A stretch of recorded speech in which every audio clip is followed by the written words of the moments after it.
já dividir com vocês aqui. Só um minutinho. Não, sem dúvida é um privilégio, né? Eu estou bem animado de estar esse tempo aqui com vocês. Deixa eu só colocar aqui que eu vou me apresentar bonitinho para vocês. Espera aí.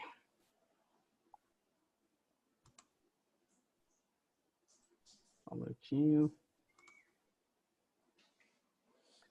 Beleza, acho que vocês estão aí me vendo, né? E vendo também a apresentação. Então, assim, quem sou eu, né? Muitos aí me conhecem. Estou com um problema sério porque tem filho, irmã e esposa assistindo, então eu estou pressionado para falar quem sou eu, né? Tem cunhado também, nossa, estou perdido. Então é o seguinte, irmãos, minha apresentação aqui não está andando. Espera aí só um minutinho. Agora acho que vai. Quem sou eu? Bom, eu fui batizado aí em São Paulo, com meus 18 anos. Dia 29 de novembro agora eu vou completar 30 anos de cristão. Então, se você é um cara inteligente, faz a soma aí que você vai descobrir a minha idade. Tenho o privilégio de passar, né, mais tempo como cristão na minha vida do que como não cristão. E também como casado. Eu sou casado com a Denise. Denise foi missionária em São Paulo, aqui também em BH, né? Há 25 anos. Não vou fazer piadinha aqui porque ela está perto. Sou pai do Nicolas, né? O Nicolas está assistindo com a gente. Ele está até no setor oeste, né? Fazendo um treinamento aí. Irmão do Marcelo também. O pessoal fala que ele é muito parecido comigo, né? Para a graça de Deus, ele fica muito feliz com isso. Sou irmão da Magali, né? E também sou irmão do... A Magali também está em São Paulo, está na oeste, né? E ela está com a administração aí também, é conhecida de vocês, né? Irmãzinha querida, ela é a caçula. Me destronou quando eu tinha 7 anos, aí é uma outra história. Não foi fácil aceitar esse destronamento, mas a gente vai levando. E também, irmãos, o Mauro, eu não sei, os mais velhos talvez conhecem o Mauro, né? Ele não está mais na nossa comunidade de fé, né? Mas é muito conhecido de vocês. Ele é meu irmão do meio. Então, o Marcelo é o mais velho, a Magali é a caçula, o Mauro do meio, e eu sou caçula dos homens. Vamos lá. Eu, graças a Deus, tive o privilégio, né, de me formar em teologia. No começo do ano eu me formei, fiz meu TCC, graças a Deus. E agora eu sou teólogo, eu posso dar carteirada agora com essa formação que eu tenho. Estou brincando, irmãos.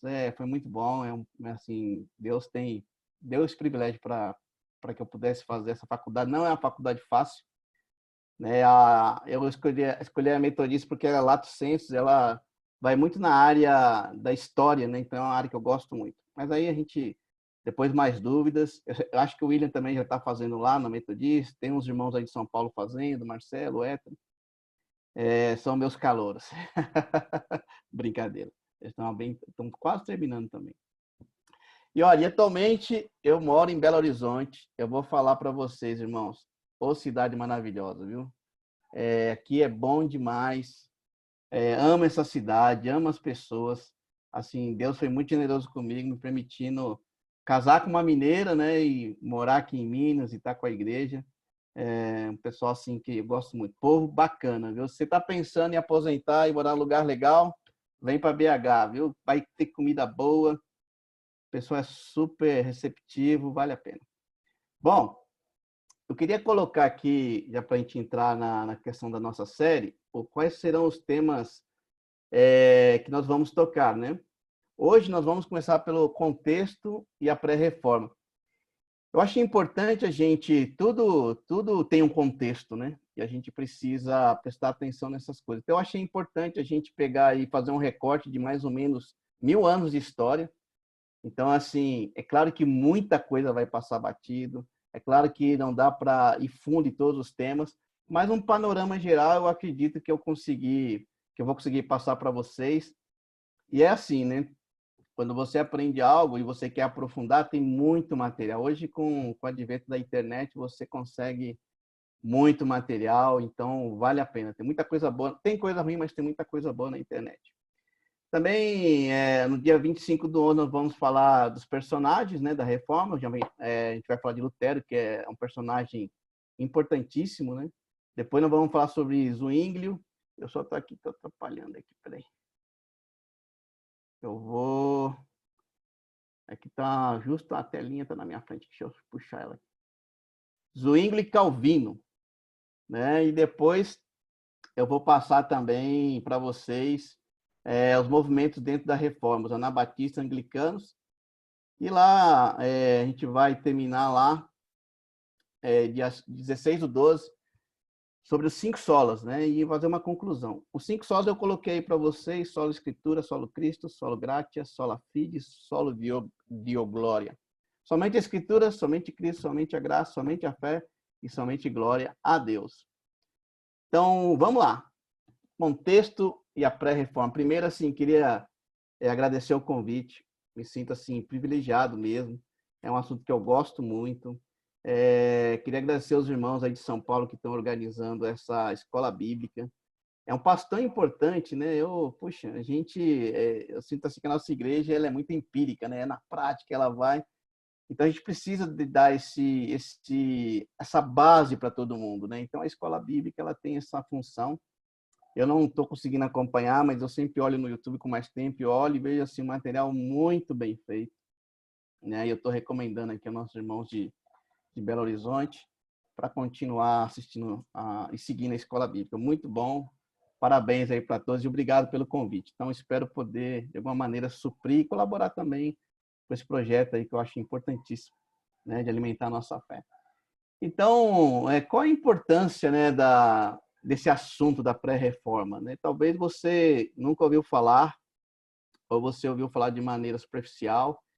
Eu acho que é muito importante a gente estudar, por quê? Para conhecer a história do cristianismo. O que eu vou passar aqui, pelo menos dos 1000 anos, você vai ter uma noção geral. E nós fazemos parte, irmão, o cristianismo ele é tão robusto, ele tem uma história tão robusta, e eu acho muito, muito importante, né, os homens que trabalharam, que sofreram, não somente o que a gente lê nas Sagradas Escrituras, mas o depois, né, até os dias de hoje. Então, acho muito importante, a gente vai fazer um recorte aí de 1000 anos. Também a influência da reforma em nosso cristianismo. Talvez muitas coisas que você faz hoje lá no culto que você não sabe, é a influência da reforma. Vou dar um exemplo básico aqui, por exemplo, cantar.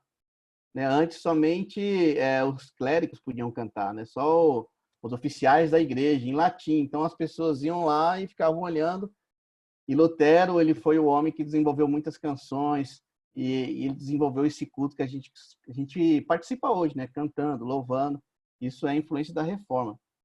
Então, impacta a gente até hoje.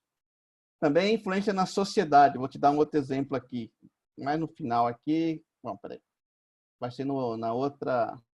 Quando eu passar outro slide, você vai saber. Mas a influência na sociedade, ela é enorme. Na política, até no sistema bancário, tem influência na educação. Mudou a reforma, ela mudou o mapa do mundo, né? A maneira como as pessoas se relacionam com dinheiro, profissão, a escola. O ensino público hoje ele tem origens num plano de Lutero, e eu vou falar isso mais para frente quando a gente chegar lá no nosso personagem. Tá bom, gente? Acho muito importante aprender com os erros e acertos dos reformadores. Foram homens que fizeram um grande trabalho, mas também que erraram, assim como a gente também erra, assim também como a gente falha. A minha ideia é, sim, numa parte, quando eu falar de Lutero, de cada reformador, quero colocar assim, uma parte, digamos assim, negativa, né, mas que é real, e a gente aprender com os erros e com os acertos. E também algo que eu fico muito feliz quando eu estudo a história da igreja, eu percebo que Deus é o Senhor da história. É incrível você perceber Deus movendo as peças, que a gente não está abandonado, né? Que Deus está cuidando de todas as coisas. Então, há muito mais importâncias a serem levantadas, mas eu quis só colocar essa aqui para você ter uma ideia, né? Então, assim, algumas curiosidades. Queria saber se você sabia que a reforma, esse ano, ela completou 503 anos. O dia da reforma é comemorado todo dia 31/10. Por quê? Porque foi 31 de outubro, né, de 1517, que Lutero vai lá e ele prega as 95 teses na igreja de Wittenberg, na Alemanha. Não sei se tem algum alemão aí com a gente, mas talvez eu não fale, não pronuncie direito esses nomes aí, depois você me puxa a orelha. Mas olha que interessante, na parte de Lutero eu vou falar sobre essas 95 teses e a gente tem muito que aprender sobre isso, mas eu não vou gastar o tempo agora. Se eu estiver indo muito rápido, você aí, Sérgio, me dá um toque, eu estou te vendo aqui, aí eu dou uma diminuída no ritmo aqui, tá? Então, uma coisa interessante, que não sei se você sabia, que Lutero, o desejo inicial dele não era reformar, não era romper com a igreja, né? Era reformá-la, era acrescentar, mudar coisas que ele tinha convicção que estavam erradas. Mas nunca, ele amava a igreja, né? Ele tinha muito amor pela igreja e ele, tentando com a reforma mudar algumas coisas, ele percebe que não daria, aí ele rompe com a igreja, mas a intenção primeira dele não era romper com a igreja. Outra coisa muito interessante é que houve outros reformadores além de Lutero. E, olha, tem tanta gente. Eu fico pensando, irmão, a gente passa por dificuldades, a gente vê alguns períodos da história que parece que Deus ele se cala. Na verdade, Deus sempre teve vozes nesse mundo. Ele nunca deixou a palavra dele perder a força, né? Sempre queimando em alguns corações. E não é só Lutero, a gente vai até ver 2 pré-reformadores, mas muitos outros também estiveram trabalhando para chegar em Lutero e a reforma já ter um corpo, né? Já ter ideias espalhadas. Isso foi importantíssimo para que a reforma tivesse êxito. E também, que eu falei no começo, né, Lutero ele formulou um sistema de ensino público que influenciou o Ocidente. Então, Lutero, a escola pública é uma invenção, digamos assim, de Lutero. O que acontece, só para vocês entenderem rapidamente? Quando ele traduz a Bíblia no alemão mais popular, né, o NTHL da Alemanha, ele percebe que as pessoas, ele sabia, né, as pessoas são analfabetas, então ele sabe que para que as pessoas leiam por si próprias, elas teriam que aprender, aí começa a ensinar. E então ele formou o primeiro ensino público que influenciou o Ocidente. Incrível isso, né? E também você, né? Eu sei que muitos olham os Estados Unidos e o Canadá com admiração, né? Um país que a gente olha assim, puxa, lá tudo funciona. Eu já tive a oportunidade de conhecer, realmente é um lugar fantástico, né? Mas eu queria falar para vocês que foram os reformadores puritanos, né? Vai ter um pedacinho que eu vou falar deles, mas foram eles que fundaram esses 2 países que a gente admira tanto, né? Modelo de democracia. Ultimamente também é difícil, mas são países de primeiro mundo, né? Bom, e aqui eu queria entrar com vocês no contexto da igreja medieval. Agora vocês, quero convidá-los a ir lá para mais de 1000 anos atrás, e a gente precisa entender, porque eu lembro assim, quando eu comecei a fazer esses estudos, eu pensava em que ponto aquela igreja de Atos amorosa, né? Aquela igreja onde tinham tudo em comum, onde as pessoas compartilhavam a palavra, onde o Espírito Santo agia, em que ponto houve um distanciamento, né? O que aconteceu? Então a gente precisa ir voltar na história e perceber, a gente vai dar conta que chega em uma determinada época em que a ruptura ela acontece. E aí eu queria entrar com você nesse contexto. Primeiro, que a gente vai perceber no contexto, né, para que a igreja se tornasse como ela se tornou, para que os papas tivessem poder, eu queria falar para vocês da decadência do Império Romano no Ocidente. Então, imagina uma potência que tinha um controle político e militar, de repente é derrotado e se vê um vácuo de poder. Né? A gente sabe que poder não fica vazio, alguém vai ocupar. A gente percebe, né? A gente viu, por exemplo, quando os Estados Unidos faziam intervenções no Oriente, ficava um vácuo de poder, isso aconteceu lá com Saddam Hussein, né? E a coisa virava uma bagunça. E alguém quer, o poder ele é algo que todo homem quer, né? Então ficou um vácuo de poder com a decadência do Império Romano no Ocidente. Também não vou ter tempo para explicar todos os detalhes disso, você pode pesquisar que você vai achar, tá bom? Animo você a fazer isso porque a história é muito rica. Então, assim, nesse vácuo de poder, quem que assume? A igreja. Mas que aconteceu? A igreja, imagina uma época confusa. muita guerra, muita disputa por terra. A igreja se tornou uma instituição segura, ela trouxe coesão para uma época confusa, era o poder mais claro, era a instituição mais organizada, então acaba que ela assumiu esse papel de cuidar, a intenção foi até boa, né? E aí começa a era dos papas. Então, com esse intuito de dar uma resposta para a confusão, a igreja já tinha já era uma instituição sólida, ela assume esse poder. E aí começa a era dos papas e com ela vem o poder e a autoridade. O papa ele começa a ser considerado infalível e com autoridade sobre as escrituras. Mas como que isso foi acontecer, gente, né? Você pode estar pensando. E aí entra no início da Idade das Trevas, né? Esse período da história é bem conhecido. Eu queria compartilhar com vocês essa escritura para você entender como que aconteceu esse crescimento e esse poder para o Papa e para a Igreja, né? Mas não é algo que a Bíblia não saberia, né? É algo que já está descrito nas Escrituras. Em 2 Tessalonicenses 2, de 3 a 4, diz assim: não deixe que ninguém os engane de modo algum.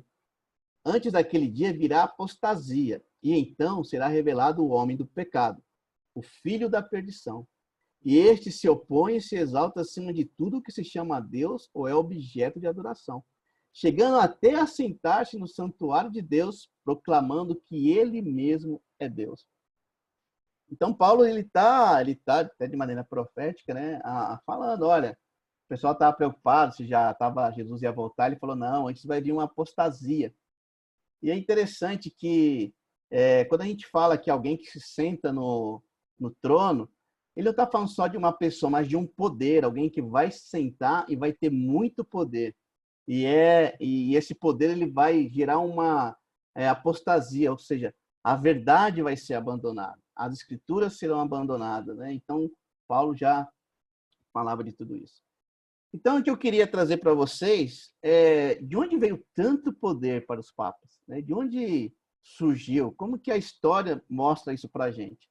Então, você pode acompanhar comigo. Todo mundo já ouviu falar de Constantino, né? Ou a grande maioria. Então, ele foi um imperador e tem toda uma história interessante, né, sobre Constantino. Adoraria falar disso agora, mas demoraria. Nós ficaríamos aí uma semana falando só dessa história, né?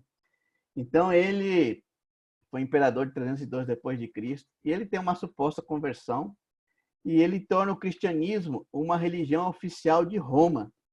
Aquela igreja que era perseguida, agora ela é a religião oficial. Aí o que acontece? Ele começa a ceder poder e autoridade para os bispos de Roma. E eles começam a poder julgar, condenar. Então, o poder foi entrando dessa maneira. Constantino, ele oficializa a religião cristã e começa a conceder poder e autoridade. E olha só o que ele faz, né? Ele não era um evangelista como a Bíblia ensinava. Ele vendia, né? Só um minutinho. Dá uma água aqui. Ele oferecia vantagens, né? Você quer ser cristão? Não estou muito interessado. Então simplesmente você não vai poder fazer negócio com ninguém. Imagina, né? Você não vai poder trabalhar, ser funcionário público. Então aquilo que funcionava contra os cristãos agora estava a favor, né? Supostamente. Então, o que acontecia? Um pagão, ele se via obrigado a aceitar a fé. Eu quero trabalhar, eu quero negociar. Então eu aceito. Mas a gente sabe que não havia nada de conversão nisso, né? O que isso causou? Essa obrigatoriedade de aceitar a fé, ela vai promover um sincretismo. O que é sincretismo? É você juntar a religião. Por exemplo, digamos que eu sou de uma determinada religião, adoro um Deus qualquer, e aí eu sou obrigado a ser um cristão aí na igreja, aí eu começo a trazer elementos dessa fé para o cristianismo. E até hoje, né, irmãos, a gente olha para algumas denominações e você percebe, opa, isso aqui vem de outro lugar, né? Tem várias influências, isso é sincretismo. E nós temos que tomar cuidado também, né? A gente está numa era de internet, onde você escuta uma coisa aqui, escuta uma coisa ali, e aí você vai formando o seu cristianismo, aí ele vira um cristianismo sincrético, onde tem várias ideias, várias crenças, e isso causa muita confusão. O próprio Constantino, ele cria em deuses pagãos, né? Ele sendo oficializando a igreja, depois ele se torna o primeiro papa, né? Ele também acreditar em deuses pagãos para você entender como que era forte o sincretismo. Mas uma coisa que a gente tem que reconhecer aqui, não foi de todo mal que Constantino, essa união do Estado com a igreja. Por quê? O cristianismo ele era muito perseguido. Então, os grupos eram muito espalhados e havia um risco, né, de falsas doutrinas aparecerem. Você vai perceber nas cartas de 1 João, que João trata sobre isso. Fala, aquele que fala que Jesus não é Senhor, porque começava a ouvir várias histórias. Então, com a igreja sendo oficial, os cristãos puderam se reunir, se organizar, redefinir a fé, né? Tem o credo, né, que a gente, depois eu posso falar um pouco sobre isso, mas eles escrevem um credo, falam o que nós cremos. Nós cremos em Jesus, que ele é o Filho de Deus, nós cremos na autoridade das Escrituras. Então, foi importante que a igreja tivesse esse tempo assim de ser uma religião oficial, para que a igreja pudesse se organizar. E graças a isso também que a Bíblia foram escolhidos livros canônicos, né? Então, teve a sua importância, sim, não foi de todo mal. Mais uma vez, é o que eu falo para vocês. Deus cuidando da história, cuidando de todas as situações. E também uma coisa importante que aconteceu com a igreja foi a convocação do Concílio de Nicéia, o combate ao arianismo. O que era o arianismo? Eles defendiam, seguidores, né, dessa teologia, defendia que Jesus ele era superior aos homens, ele era superior aos anjos, mas ele era uma criatura de Deus. Ele não era Deus, ele era criado por Deus. Então, quebra aí a trindade. E se vocês pensam que isso... Sabe aquela escritura que fala que nada é novo debaixo do sol, né? Quando você escuta sobre os testemunhos de Jeová, eles são seguidores de Ariano. A doutrina dele é baseada na ideia de Ariano, né? Que eles vão defender que Jesus é especial, é um profeta, que ele é superior aos anjos, superior a nós, ele é né, tem uma importância muito grande, mas que ele não é Deus, que ele é uma criatura, né? Então, é contra o que o cristianismo... E graças a esse concílio, essa falsa doutrina, essa heresia, né, foi combatida. Então, teve sim sua importância, teve seu lado ruim, mas teve sim sua importância. Bom, continuando. Como Constantino começou a dar muito poder, quem era bispo de Roma era muito poderoso. Ele começou a ter muito poder. E aí o Papa, ele é o Papa de Roma, né? Porque lá é a origem do poder. A igreja, olha só, vai pensando, né? Está enchendo-se de poder. Então a igreja começa, tem um vácuo de liderança, a igreja assume isso e ela começa a ditar as regras. Ou seja, a igreja agora é o centro. Ela é a palavra final. Ela é a resposta para todas as áreas, né? Das artes. Que é a igreja deveria dar o carimbo. Essa arte é uma arte abençoada, né? A cultura, a filosofia, tudo girava, as leis, né? A própria existência de Deus, até a igreja começou a definir como que Deus era. Então, imagine esse poder nas mãos, né? Que a igreja católica, né? E a palavra católica, ela também, o significado dela é universal, né? Uma igreja universal. Mas a gente tem muito quando a gente fala católica, a gente pensa na religião católica romana, né? Então, mas a ideia que eu queria falar para vocês é que a igreja, sim, ela tinha tanto poder que ela definia, né? Por isso que a gente vai ver o conflito entre igreja e ciência que perdura até hoje. E outra coisa também que aumentou o poder dos papas foi a pobreza, a ignorância do povo, sem acesso à educação. E nós sabemos, irmãos, que quando há uma ignorância, né, no sentido de falta de conhecimento, as pessoas são facilmente manipuladas. Então, essa época dos papas era uma época de muita pobreza, muita ignorância. Por isso que era chamada a época das trevas, né, da ignorância. Então, o povo, imagina um povo sem educação, né, sem direito, sem saber ler, imagina. Bom, outras coisas também, as guerras e invasões, né? O Império Romano do Ocidente ele cai após várias guerras. Então eram os bárbaros, né?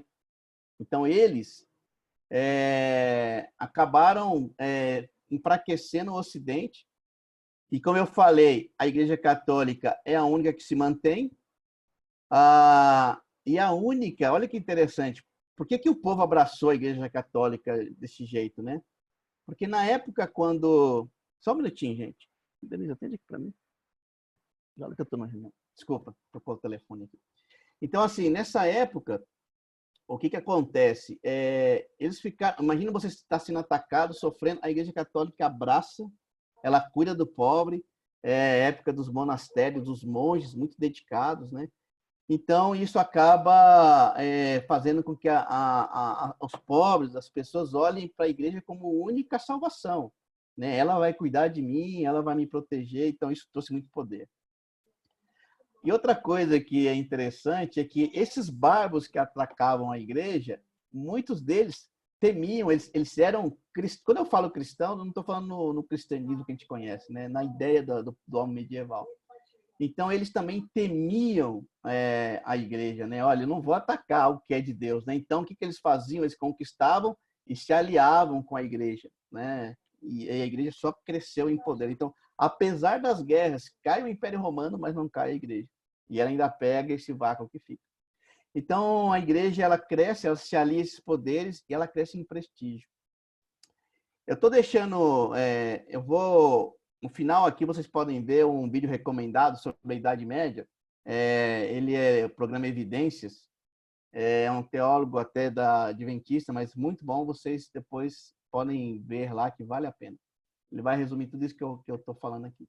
Mas olha, foi uma época de muitos dogmas, miséria, muita miséria, morte, exploração, doenças, pragas. Realmente é uma... Eu acho que a gente não consegue dimensionar a vida difícil que era na Idade Média. A média de vida de um homem era de 30 anos. Quando a gente vê alguns filmes que tentam retratar essa época, a gente vê pessoas muito velhas, né? Mas assim, uma menina de 17 anos, ela facilmente teria a aparência de uma idosa. Um homem de 30 anos, então, nem se conta, porque assim, as condições eram terríveis. Então, no ambiente onde tem pobreza, onde tem fome, onde tem morte, onde assim, o índice de morte infantil era enorme, isso gera muito medo e é muito fácil dominar pessoas assim, né? E ainda havia mais, qualquer um que desafiasse a igreja, porque alguns começavam a questionar, né, toda a força da igreja, eles eram torturados, assassinados de maneira cruel para servir de exemplo. Você está vendo o que causou essa distância, né? A gente vê lá em Atos uma igreja amorosa para uma igreja que tortura, que assassina. É uma parte muito obscura da história do cristianismo. O Papa, como eu falei, ele é considerado, então, infalível e acima das escrituras. Aí eu queria mostrar para vocês a apostasia, né? Aquilo que Paulo já falava na escritura que eu compartilhei com vocês. Eu queria mostrar para vocês como que funcionava a mente de um homem medieval, para que vocês entendam como tudo que eu estou falando fazia muito sentido. Isso aqui é uma ilustração, né, de um livro do frade Diogo Valadez, e eu não sei, talvez não está muito nítido, mas eu vou explicar. No topo,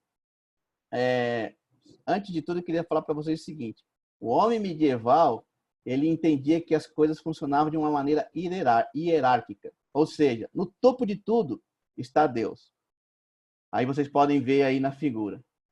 Só que quem representa Deus? A igreja, né? Então, assim, se Deus é o topo, se Deus está acima de tudo, quem representa Deus tem todo o poder. E a igreja assumiu esse papel.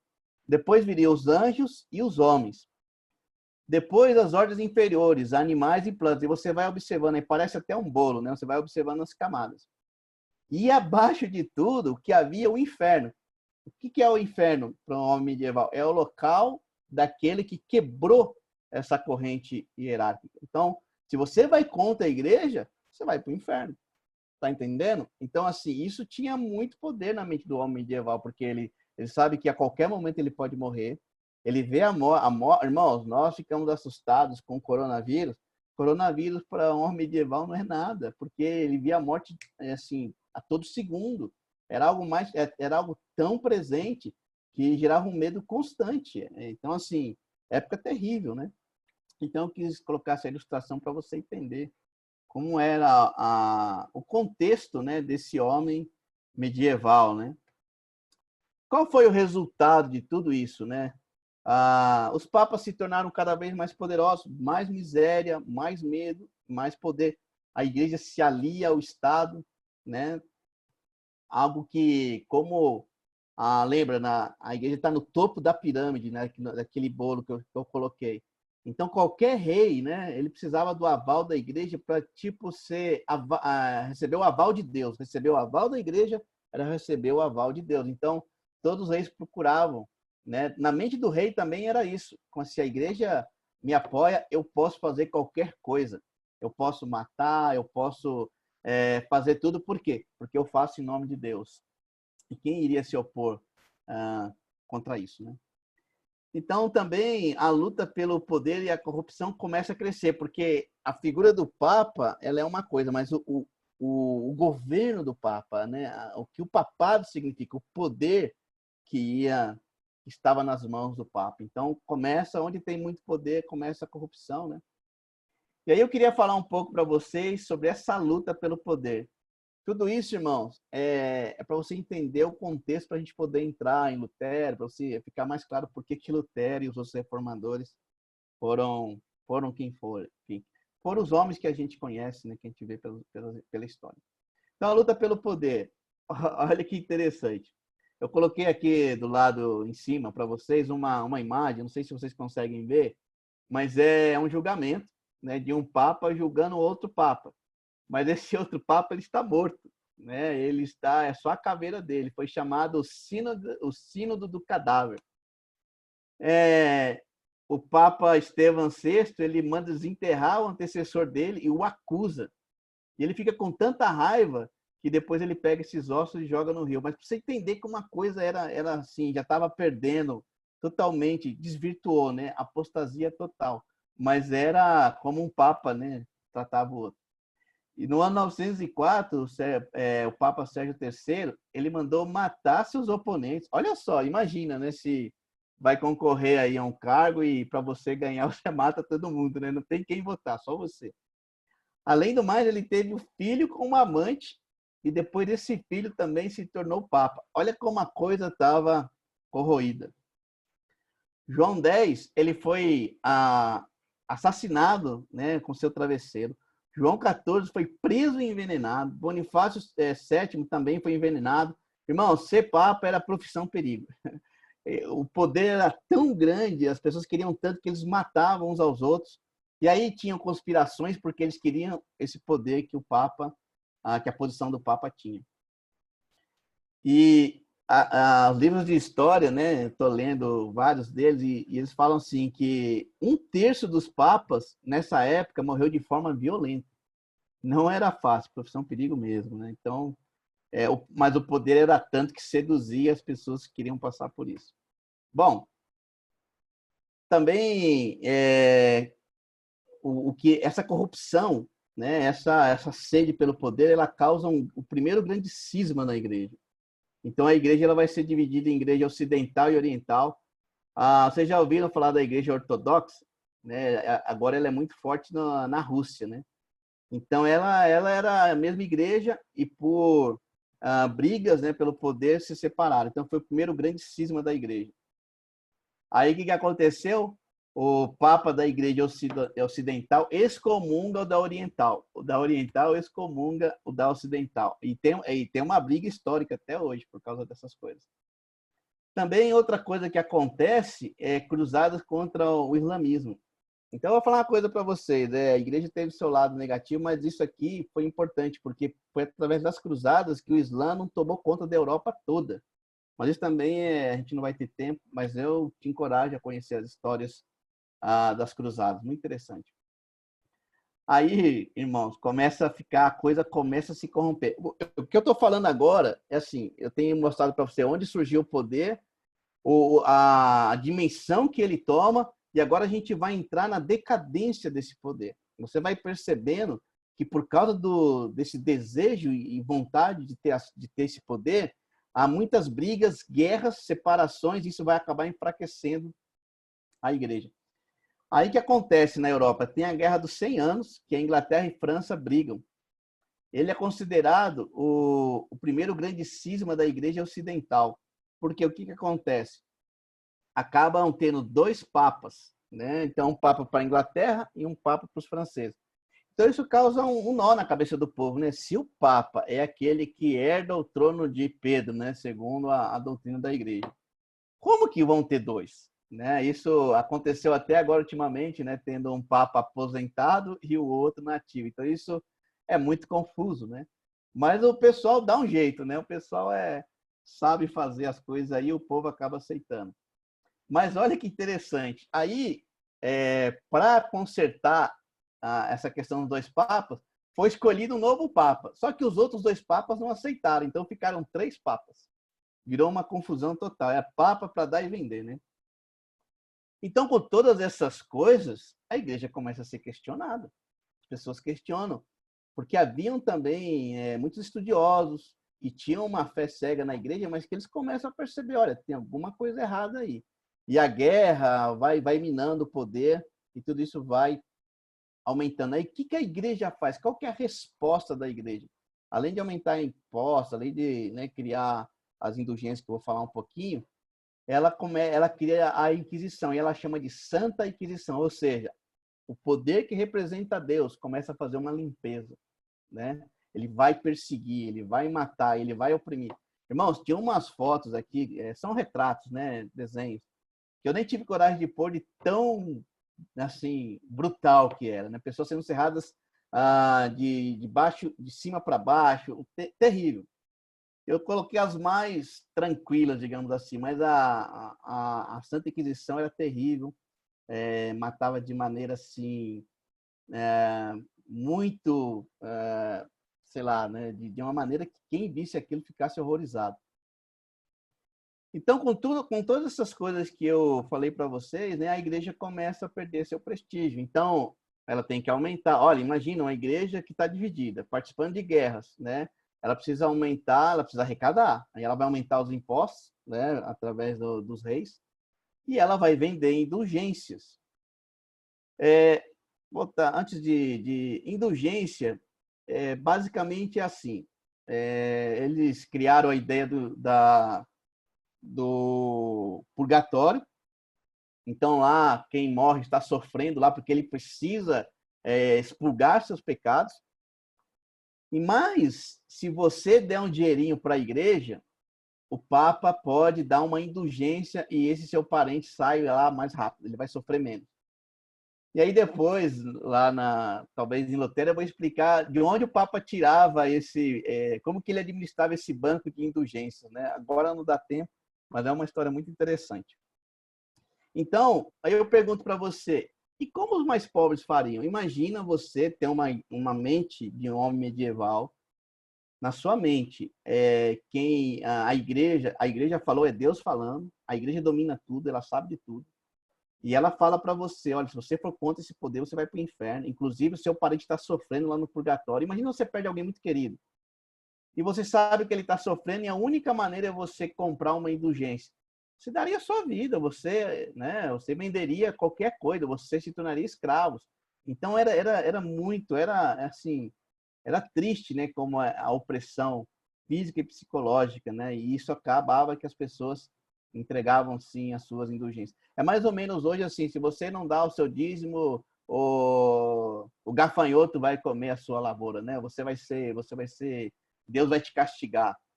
E olha, irmãos, é triste, mas é uma verdade. O medo, ele tem seu poder. Abrindo um parênteses aqui, se a gente começar a estudar a Bíblia com as pessoas só falando do inferno e colocar medo, algumas pessoas não vão querer. Quem quer ir para o inferno, né?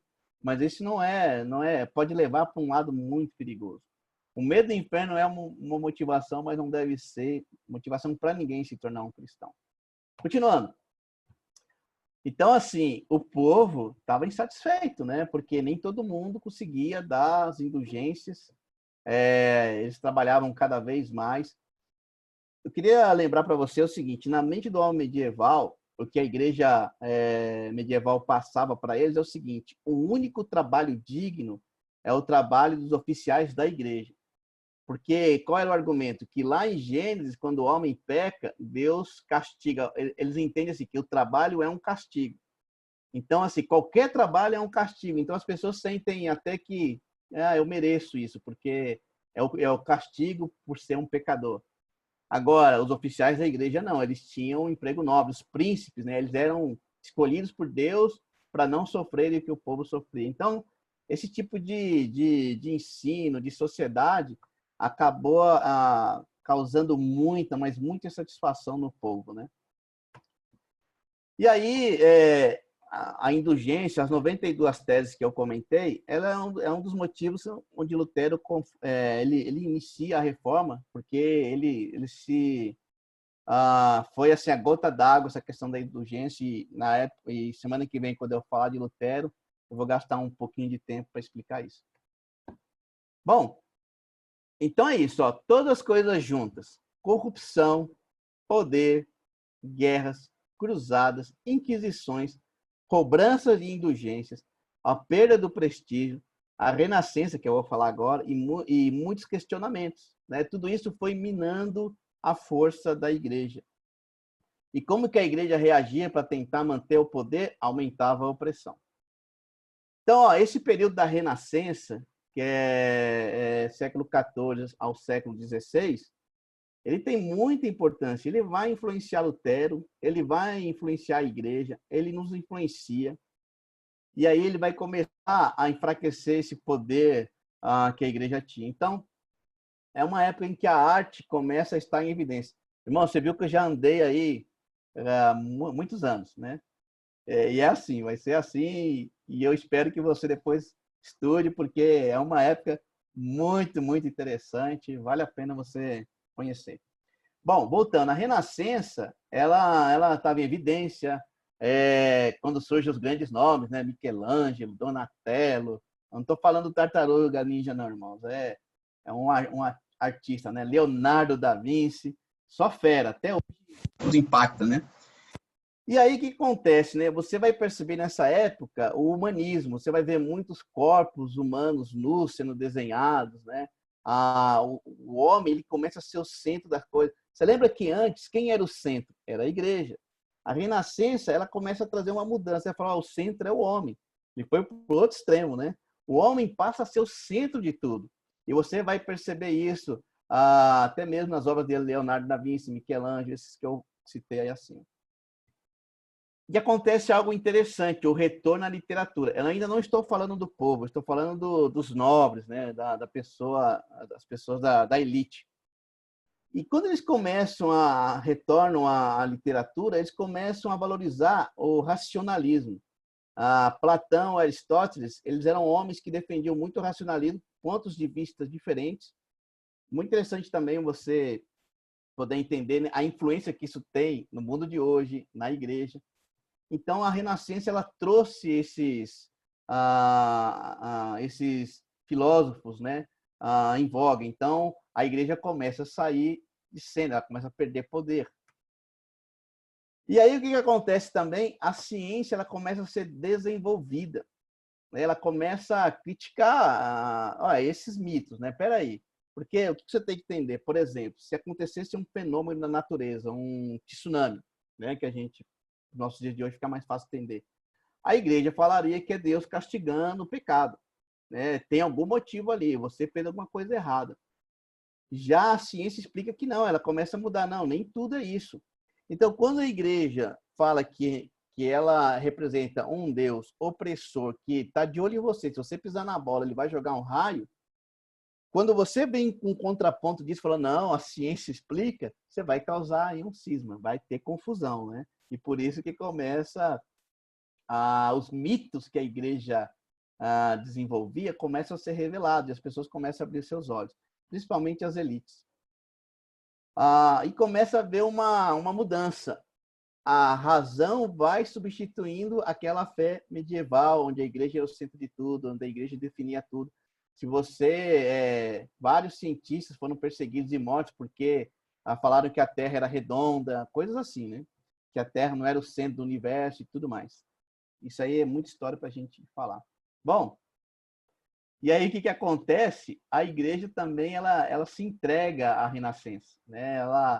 Ela fica encantado, né, com as obras de artes, ela fica encantado com a beleza dessa época. E o que ela faz? Ela decide levar isso também para a igreja, para as obras, para dentro da igreja, né? E aí começam as igrejas nos moldes renascencistas.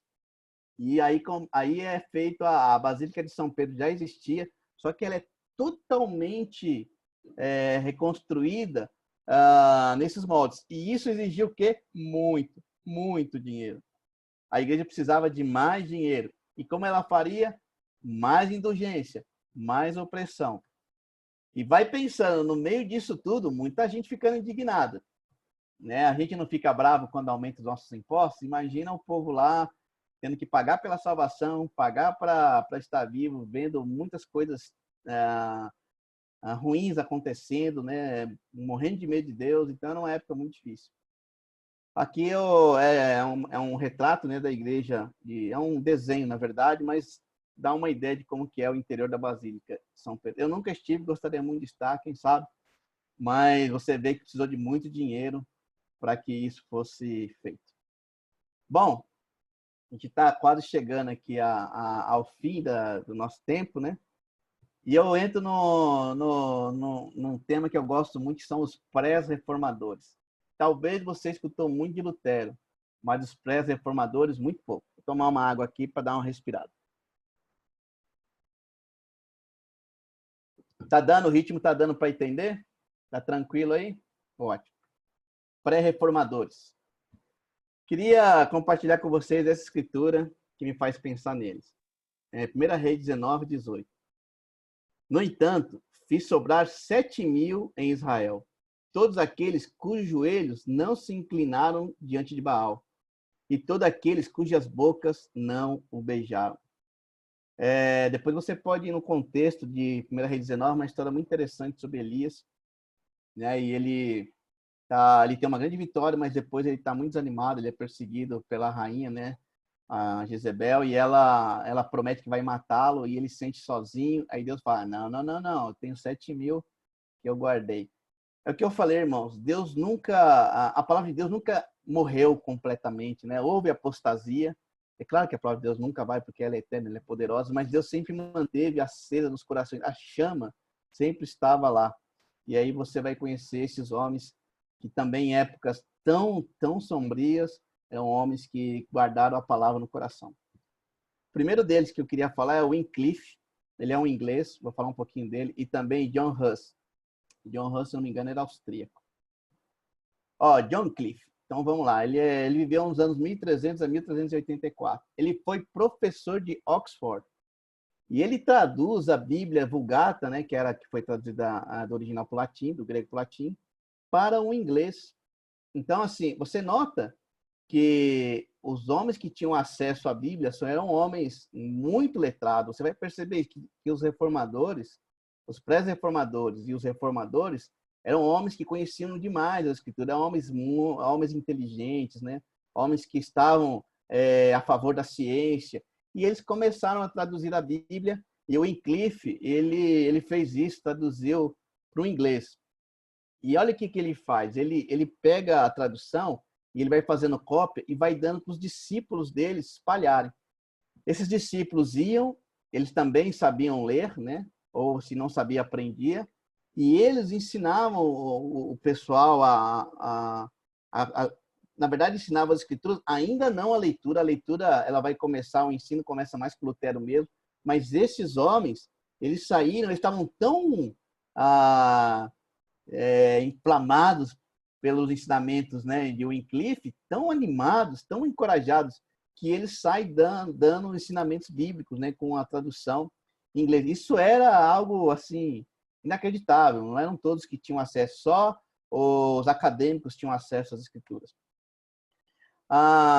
E o Wycliffe, ele defendia que todos deveriam ter acesso às escrituras, e na língua dele, na língua do povo. Não era só ter acesso à Bíblia, ainda que no latim, né? É ter acesso na língua do povo. E ele trabalhou muito para que isso acontecesse. O Wycliffe, o que ele faz? Ele começa a denunciar os papas. Então, olha aí, olha a confusão que ele vai arrumar. Então, nessa crítica ao Papa, ele fala, ele defende a Bíblia, ele fala, olha, o Papa não é infalível, quem é infalível é as Escrituras. Por isso que quando eu falei no último encontro que nós vamos ter, eu vou falar do solamente, né? E basicamente o Wycliffe ele tá inaugurando o primeiro sola escritura, né? Sola escritura, somente a Bíblia. Então, quando o Papa ele tomou o poder, as escrituras ficaram ocultas, né? E o Papa afirmava: eu tenho poder acima das escrituras. E isso perdura até hoje. Mas o que acontece? O Wycliffe ele faz o contrário, ele fala: não, o Papa é só uma figura, quem é infalível são as escrituras. Olha que incrível. Aí ele defende o sacerdócio universal de todos os santos, que é escrito lá em Pedro, né? Que nós somos nação escolhida, sacerdócio real e tal. E isso vai acabar com a igreja, né? Porque a estrutura da igreja da época era essa: Papa, os oficiais da igreja. Então, o que acontece aqui? Isso vai desmoronar, vai acabar, vai implodir a igreja, né? Então, ele arrumou muita confusão. E ele defendia a separação do Estado e a igreja. Então, assim, a gente fala muito, né? A gente vê muitas pessoas bradando, não, que o Estado tem que ser laico. Olha, isso é uma ideia dos reformadores, eles sabiam, vamos separar, né, o Estado da igreja. E também ele ensinava os fins dos dogmas, né, daquelas coisas que a igreja falava que você tinha que fazer para ser salvo. Ele fala, os dogmas não é mais o padrão são as sagradas escrituras. Então, imagina como isso mexeu. Aí, ele ainda pregava, e imagina, ele espalhando para os discípulos espalhando para o povo, né, o fim das indulgências e das obras meritórias. Desculpa. O que é obras meritórias? É você achar, se eu fizer isso ou aquilo, eu mereço a salvação, né? A gente tem que tomar muito cuidado com isso, porque nós somos salvos pela fé, né? Nós somos salvos pelo sacrifício de Cristo, e nós não somos salvos pelas obras que nós fazemos, porque se isso for assim, então Cristo, a gente não precisa de um Salvador, porque nós somos nosso próprio Salvador. Então, essa questão da obra, né, ela foi combatida. É claro, irmãos, aquele que entende, aquele que é um cristão verdadeiro, aquele que entende a graça, ele vai abundar em obras, né? É uma evidência da sua fé, mas não como algo que você possa comprar a salvação por meio das suas obras. Bom, com esses ensinos de Wycliffe, o arcebispo de Londres recebe um recadinho lá do Papa, fala: olha, olha aí nesse Wycliffe, hein? E ele é perseguido, né? Ele é perseguido porque, imagina, o povo começou a falar, o povo começou a se rebelar, né? E a igreja começou a sentir que um abalo estaria por vir. Então, o que acontece? Ele se afasta, né? Mas ele continua traduzindo, né? Ele tinha algo que ninguém tirava dele, que era o conhecimento das escrituras, e ele era um homem muito capacitado, ele começou a traduzir, e ele continuou espalhando mais ainda. Falou: ó, eu me afastei, mas eu continuo o trabalho, né? Ele tinha uma internet humana, digamos assim. E esses discípulos de Wycliffe, eles eram conhecidos como os Lollards. Acho que essa é a pronúncia certa, não sei, mas era um apelido, era um xingamento até, né? Os oficiais da igreja chamavam ele de semeadores de ervas daninhas, né? Tipo, o que eles estão fazendo é ir contra a igreja, eles estão afastando as pessoas de Deus, né? Provocando a ira de Deus. Então, ele recebeu muita perseguição. E olha, ele foi perseguido pela Inquisição. Ele só não foi morto, pego pela Inquisição, porque ele tinha amigos muito influentes, né? Ele era um homem da universidade, e esses amigos meio que o protegeram, né? Ele falece em 1384, mas a mensagem já tinha sido espalhada, né? E olha o que acontece. Mais tarde vai ter um concílio, e eles vão declarar o Wycliffe como um herege. Eles vão lá, desenterram o corpo de Wycliffe, pegam os ossos e queimam, né, na fogueira, porque era a punição dos hereges. Então, para você entender a mentalidade, a perseguição. E aí, o que acontece? Nós temos um outro pré-reformador, que é John Huss, e ele tem uma história muito interessante.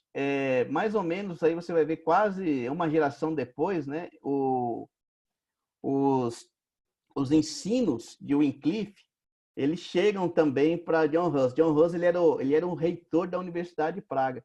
Tá vendo como são os nobres, né? Os homens que tinham acesso aos livros, que falavam várias línguas.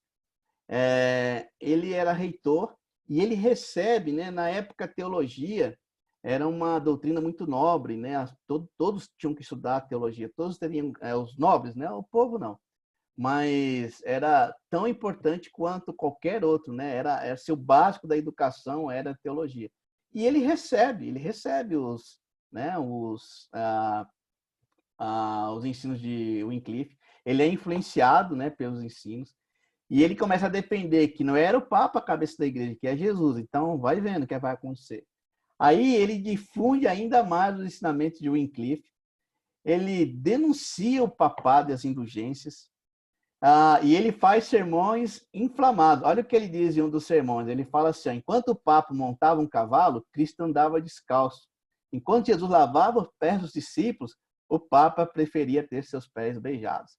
Então ele provocou mesmo, ele foi contra e ele bateu de frente. Aí ele foi exilado no sul da Boêmia. Havia um imperador chamado Sigismundo e ele convence a John Hus a comparecer num concílio de Constância. Mais ou menos assim, não, John Hus, suas ideias são importantes, o Papa vai te ouvir, vem para cá. E John Hus, ele aceita, mas ele não é bobo, ele sabe que era uma armadilha, ele sabe que ele não voltaria, mas ele vê uma oportunidade de pregar o evangelho para as autoridades da igreja. Olha, isso que eu falo assim, o poder das escrituras, irmãos. Eles estavam tão inflamados pela escritura que eles estavam dispostos a morrer da maneira mais terrível, né? Então, assim, a gente vê os mártires surgindo nessa época, e eram homens até assim, de boa vida, boa educação, tinham uma vida, a vida deles não era miserável igual do povo, mas Deus, a palavra, né, que é viva e eficaz, ela já estava fazendo, ela já tinha transformado esses homens, e eles não se calaram. E ele é vítima da Inquisição, ele fica 1 ano sendo torturado, e ele foi queimado vivo por não negar a sua fé. Recomendo você estudar um pouquinho a biografia de John Hus, tem muita coisa bonita. Ele, quando estava sendo queimado, ele entoou um hino. Ele foi um homem de muita fé, inspirou Lutero. Então, assim, Lutero, quando ele recebe toda essa influência da história, e a morte de John Hus, ela causa revolta no povo. O povo ficou indignado, né? E aí tem um retrato aí, um desenho, um quadro, né? De como foi esse momento. Então, John Hus, ele é queimado vivo, ele entoa louvores, né? E essa história vai passando e ela chega em Lutero, e aí estão lançadas a semente para a reforma. Tem um tertuliano, né? Ele escreve o seguinte: o sangue dos mártires é a semente da igreja. E é verdade. Então, irmãos, queria dar uma boa noite a todos, agradecer aqui por terem me ouvido e falar que no próximo encontro, 25 do ONU, nós vamos falar da reforma e seus personagens, aí vamos entrar em Lutero. Então, agradeço aqui, vou cortar aqui o PowerPoint. E estou aberto aí, desculpa ter estendido, mas você viu que foram mais de 1000 anos de história. Estou até suado aqui, tentando passar para vocês aqui. Espero que tenha sido de proveito de todos.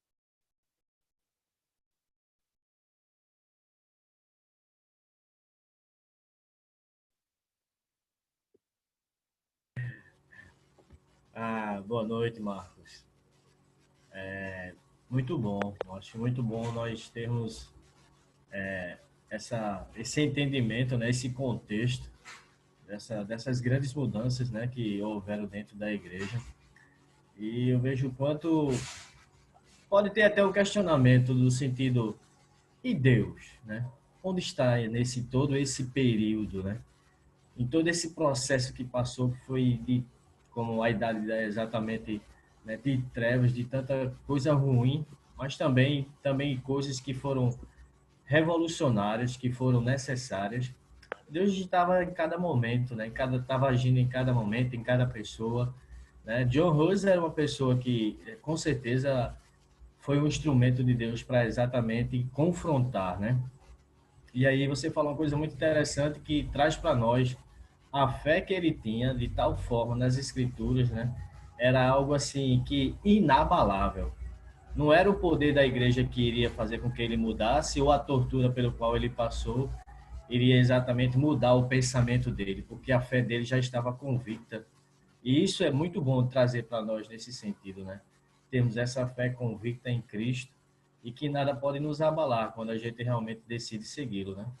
Então isso é muito enriquecedor, enriquece cada vez mais o nosso conhecimento e assim nos traz uma certeza de quanto Deus ele age em cada momento, mesmo a gente com nossa visão limitada, né, que nós temos, achando que não Deus não está agindo, mas Deus está exatamente agindo nos bastidores e sempre mostrando o seu poder e o seu amor principalmente por nós, né? Então muito bom, muito obrigado pela essa oportunidade que eu possa participar das outras aulas também. Obrigado. Viu? Marcos, deixa eu te fazer uma pergunta. Boa noite, todo mundo, né? Eu fico pensando, né? Hoje em dia tem cachorros de raça pequena que chega a viver até 20 anos, né? E se a média de vida do homem era 30, então eu imagino como realmente devia ser muito opressor e muito difícil aquela época, né? Mas aí você ficou falando até que a Bíblia nem tinha tradução na língua deles, né? Então, realmente, o que eles sabiam de Deus era o que a igreja passava, né? E aí eu fico pensando, o que aconteceu com esse povo, né? Será que eles se perderam? A salvação chegou até eles? Porque eles eram enganados, né? Você fica na dúvida do que aconteceu com toda aquela geração, né? Pois é, assim, eu sei que Deus ele é justo, né?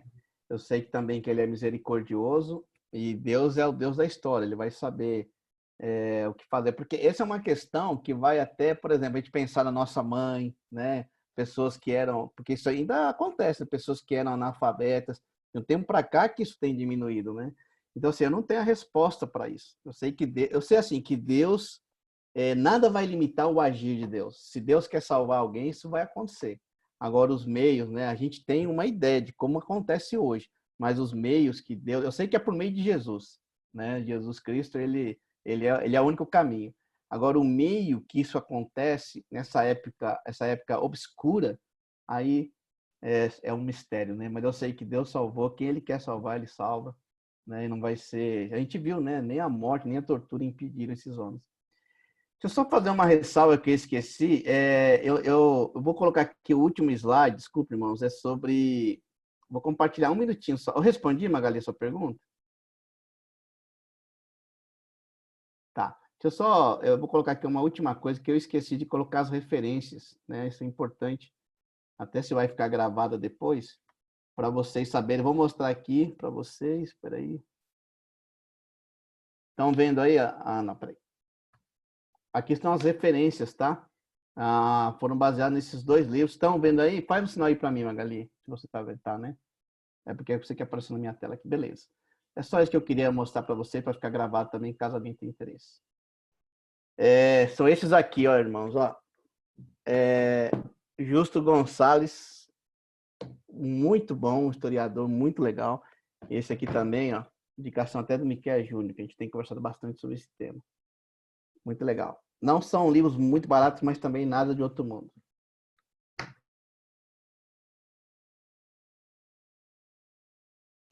Ô, Sérgio, você me fala aí o tempo, tá? Oi, fala, Pedro. Eu lembrei do Raul Seixas agora, aquela música que ele fala que nasceu há 10 mil anos atrás, né? Em poucos minutos a gente passou por 1000 anos aí. Pois é. Você falou lá, Constantino, ele foi imperador romano, né? Foi. Ele que fez lá o Concílio de Nicéia. Foi. E para combater o arianismo, o que vem a ser esse termo, arianismo? Tem a ver com Ariano, ele com a foi Segunda um... Guerra Mundial, os arianos, tem Não, a ver com isso? não.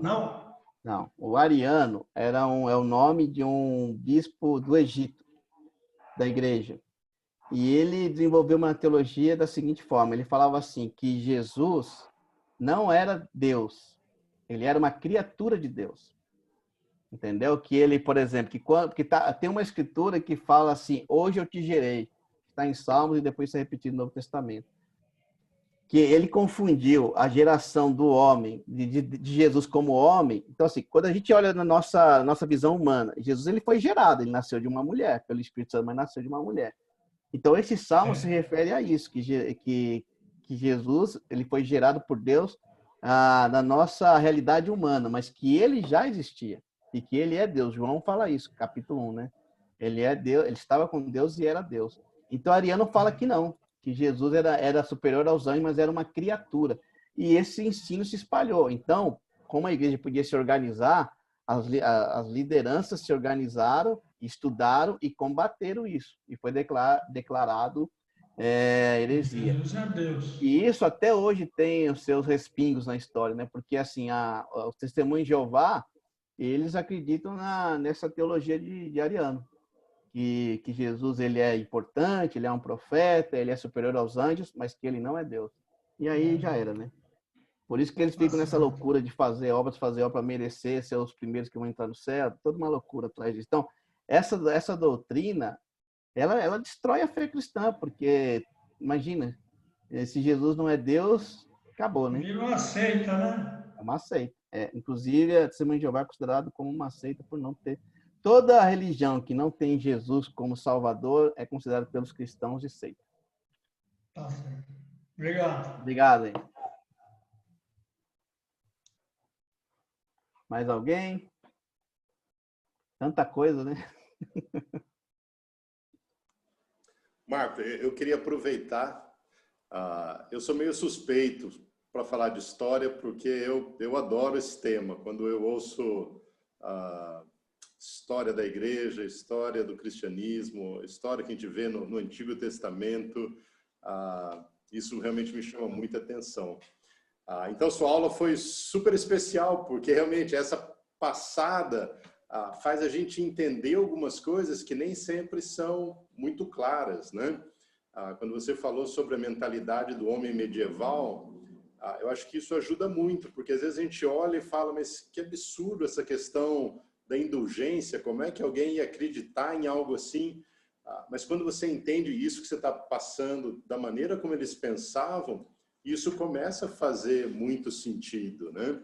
Mesmo essas questões de poder, o espaço que a igreja foi assumindo. Então, acho que isso também coloca as coisas de uma forma justa, né? A gente consegue entender isso de uma forma muito mais clara. Então, queria muito te agradecer.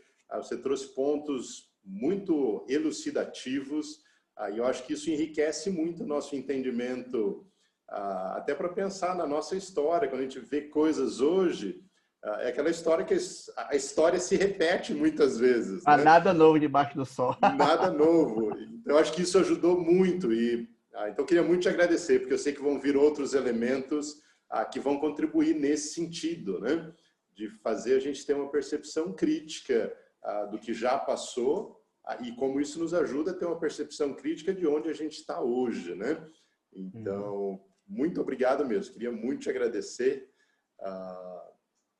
E realmente, se alguém ainda gostaria de fazer alguma pergunta ou comentário, a gente tem mais alguns minutinhos. Prometo que a próxima aula vai ser menos intensa. Mas olha, eu queria recomendar a vocês mesmo que mastiguem, porque é muito legal. Olha, vale a pena. A gente precisa... Porque quando alguém fala mal do cristianismo, não entende o que é essa história, né? Então, eu recomendo muito que a gente estude, que a gente possa ter argumentos, né? Poxa, é muito legal. Eu também adoro história, viu, Sérgio? Legal, pessoal. Marcos, obrigada, viu? Queria agradecer. Eu queria fazer uma pergunta. Pode falar. Não dá para fazer pergunta mais, né? Não, pode ficar à vontade. Pode fazer, Lenice, sem problema. Obrigada. Pergunta então, fácil, viu, Helenice? Que domingo a gente se vê, viu?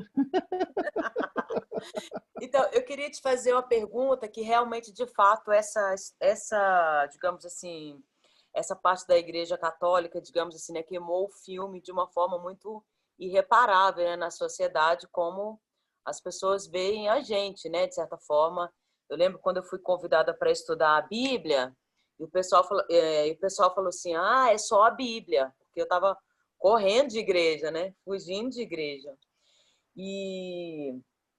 Mas aí realmente, né, estudando a igreja católica, as cruzadas, né, tudo que o pessoal fez matando ali, né, em nome de Deus, até mesmo todo o catequismo, né, quando descobriram o Brasil, vieram aquela coisa lá de catequizar, né, como forma de domínio mesmo.